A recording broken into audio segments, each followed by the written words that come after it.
The story of the three little pigs.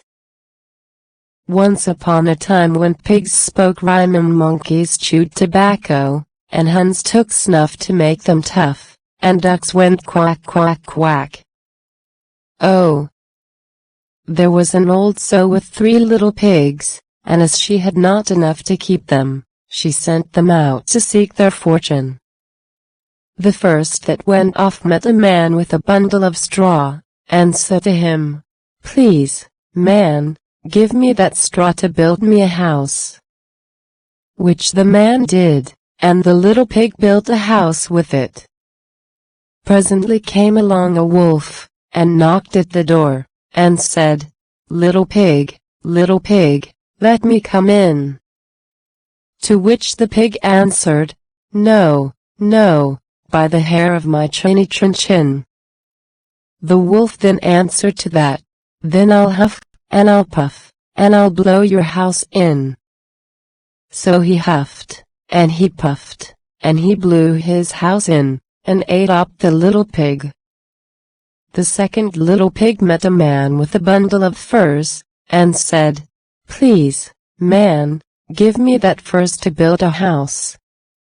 Which the man did, and the pig built his house. Then along came the wolf, and said, little pig, let me come in." "No, no, by the hair of my chinny chin." "Then I'll puff, and I'll huff, and I'll blow your house in." So he huffed, and he puffed, and he puffed, and he huffed, and at last he blew the house down, and he ate up the little pig.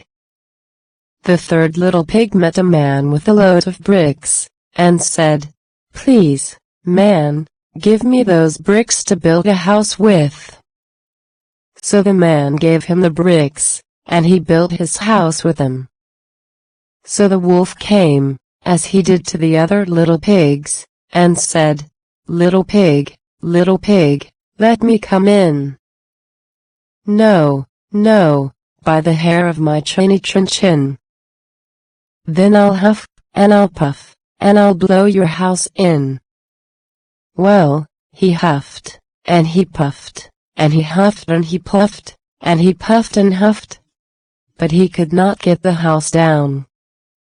When he found that he could not, with all his huffing and puffing, blow the house down, he said, "Little pig, I know where there is a nice field of turnips." "Where?" said the little pig.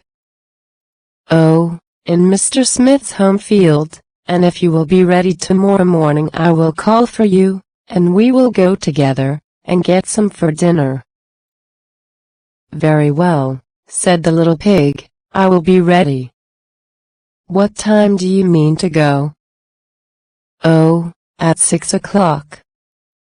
Well, the little pig got up at 5, and got the turnips before the wolf came, which he did about 6, and who said, "Little pig, are you ready?"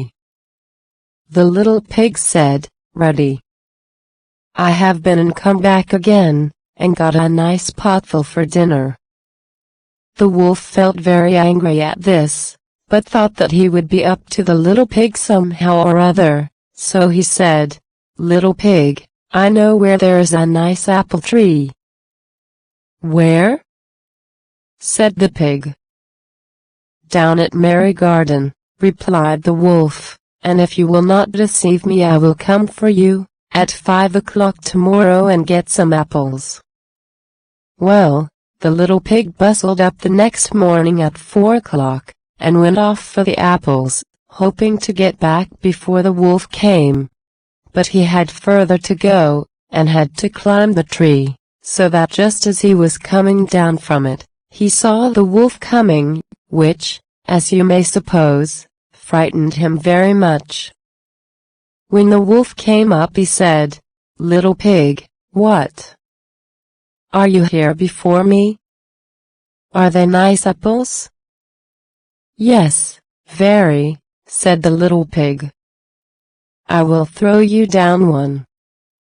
And he threw it so far, that, while the wolf was gone to pick it up, the little pig jumped down and ran home.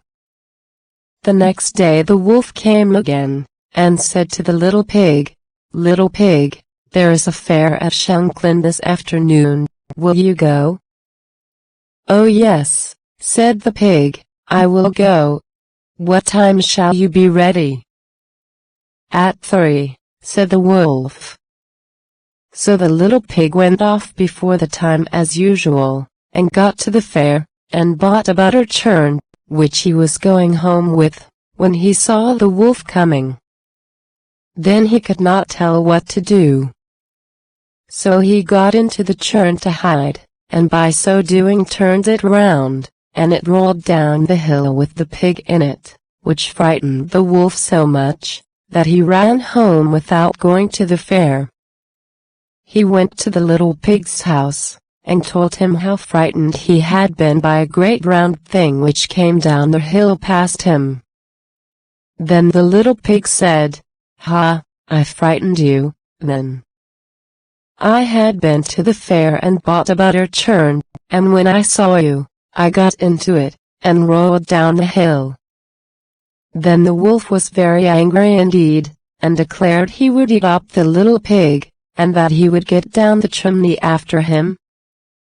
When the little pig saw what he was about, he hung on a pot full of water, and made up a blazing fire, and, just as the wolf was coming down, took off the cover, and in fell the wolf.